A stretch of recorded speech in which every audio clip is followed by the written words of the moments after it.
I hate you, and that's why I married you, so I can teach you a lesson. I will deal with you in this marriage. You think I'm Amara you beat and killed. A young man named Obi wanted a quiet wife who he could bully and end up killing like he did to his first wife, but end up meeting his match. Strength isn't about fist, it's about standing up when others stay silent. Pride comes before a fall, and sometimes that fall comes straight from a bucket of soapy water.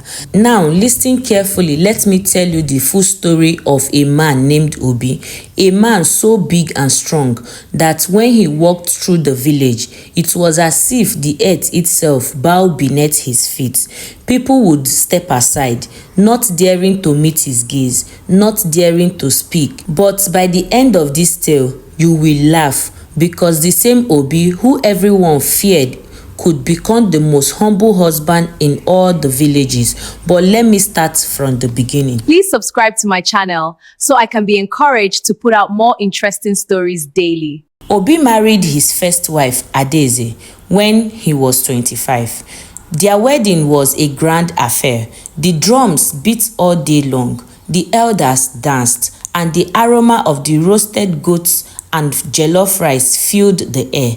Everyone clapped, whispered, and sang. Obi smiled like a man who has discovered treasure hidden beneath the sun. Adaeze was beautiful, quiet, and respectful. Her parents had trained her well.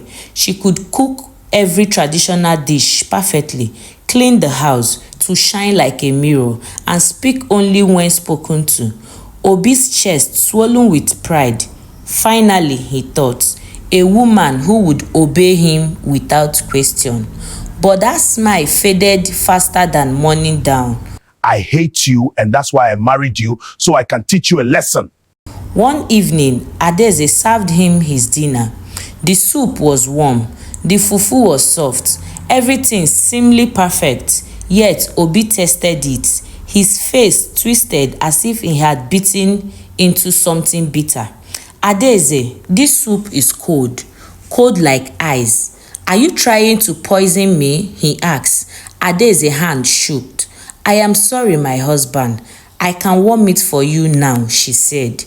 Warm it? You would have brought it hot from the start. Do I look like a beggar?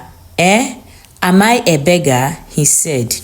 This soup wasn't cold. It was perfectly edible. But Obi loved finding problems. Too hot, he complained. Too cold, he complained. Just right, he still complained. Maybe the plate was slightly chipped. Maybe she used the wrong hand. Maybe the moonlight didn't shine bright enough. That night, he slapped Adaeze for the first time, simply for serving him food that was slightly less than perfect. She cried quietly in a corner, while Obi devoured his meal, blushing loudly, and so began their marriage. Obi found reason daily to raise his hand. The villagers heard Adaeze crying at night, but turned away. It is between husband and wife, they say. The women saw her bruises at the stream and whispered, but no one acted, not her parents, not the elders. They all believed that a husband could discipline their wife as he wishes. For 7 long years, Adaeze endured. She became thin like a broomstick. Her eyes lost their sparkle. She stopped laughing, stopped speaking. She simply moved through life like a shadow, waking every day to cook, clean, and pray that perhaps today Obi could be in a good mood. But good mood were rare. And one night, after a particular cruel beating, Adaeze went to sleep and never woke up. The village herbalist examined her and shook his head. Her spirit left. She was tired of suffering, he said. You would think Obi would feel guilty, right? Wrong. He cried at her funeral, tears streaming down his face like rain. Villagers who didn't know the truth felt sorry for him. Poor Obi, they said. He loved his wife dearly. If only they knew. Obi observed the mourning period, but in his mind, he was already planning. Exactly 2 months later, he began searching for wife number 2. This time, he vowed to be smarter. he would find a woman from a distant village, someone who had not heard about Adaeze. He traveled to the neighboring village of Umuoko, where he found Chiamaka, a young woman with smooth skin, a gentle smile, and eyes that rarely lifted when men speak to her. She was 22, fresh and seemingly obedient. Perfect, Obi thought. Another quiet one, he said to himself. Chiamaka's father, a poor farmer, was happy to receive Obi's bride price. My daughter is very obedient, he said proudly. She never argues, never raises her voice. She will make you a good wife. Obi smiled. Excellent, he thought. The wedding was small, yet beautiful. Chiamaka moved into Obi's compound with her few belongings. From day one, she appeared to be the perfect wife. She woke up before dawn to prepare breakfast, kept the house spotless, and washed and ironed his clothes. When he speaks, she bowed her head. When he shouted, she trembled. When he raises his hand, she flinched. Obi was pleased. Finally, a wife who knew her place. He moves around the village with chest puffed, telling other men, you see, the secret is to establish authority from the start. My new wife doesn't even move without my permission. Other men nodded and laughed, some jealous. 6 months passed. Obi grew confident, forgetting to mark his security. Raised his hand, exactly as he had with Adaeze, but Chiamaka never cried. She simply observed him quietly, calculating, patient. What Obi didn't know was that Chiamaka had done her homework. She had visited his village before marrying him, spoke to women at the market, had every story of Adaeze's suffering. Could have refused, but she had a plan. She would marry him to teach him a lesson he would never forget in a hurry. The perfect moment came on a Tuesday morning. Obi woke up expecting breakfast, but the kitchen was empty, pot cold. Anger boiled inside him. Chiamaka, where is my food?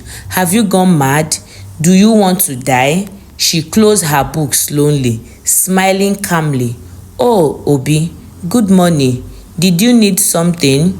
Obi's mouth fell open. Where is my breakfast? He shouted.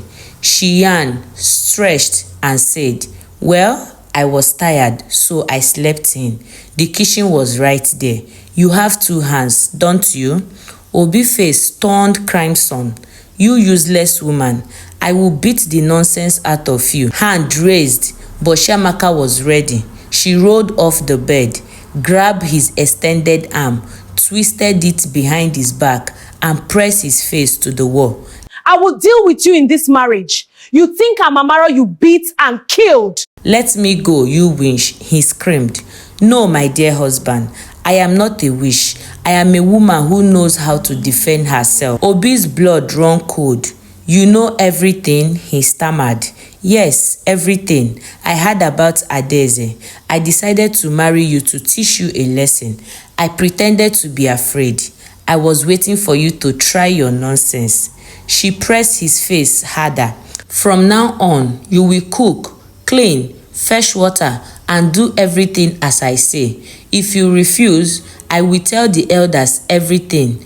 They have witnesses. You will lose everything. I can't, he said. Chiamaka laughed, finally releasing him. He looked so angry and felt defeated. That day, everything changed. Chiamaka burnt breakfast, made him eat bitter teas, redo it, and wash him like a hawk. Word spread quickly. Big strong Obi, once feared by all, was now humbly obeying his wife.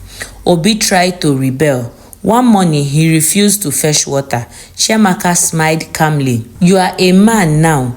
Is this the same man who killed Adaeze with his hand, fetching water? Another time, he attempted to hit her, and she chased him around the compound with a broom. Villagers came to watch, and they would not believe their eyes. Please, please, I am sorry, he screamed. Where was this sorry when Adaeze begged you? She snapped and flogged him even harder. Obi finally surrendered completely. Each morning he woke up before Chiamaka to prepare her breakfast. He kept the house spotless, washed clothes, and served her first. All the villagers were surprised, women whispering when they saw Obi washing his wife's clothes. Old Mama Ngozi laughed until she cried. I have lived 75 years and never seen this. How did you do it? Chiamaka smiled. Bullies are cowards. Obi was brave only when he faced those weaker than him. I broke his pride. He is nothing without it.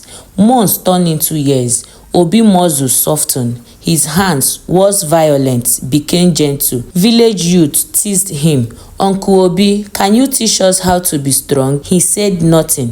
One morning, carrying water carefully, he passed men laughing at him. He kept his head low and continued. At home, Chiamaka sat sewing. Calm, good. Pour the water, then prepare dinner, she said. Yes, my wife, Obi replied quietly. Chiamaka sometimes visited Adeze's grave. I did it, sister. I made him pay. Rest well, she whispered. The elders now feared and respected her.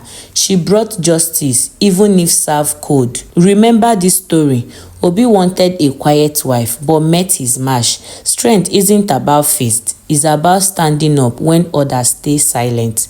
Pride comes before a fall, and sometimes that fall is straight from the bucket of soapy water. See you guys on the next one.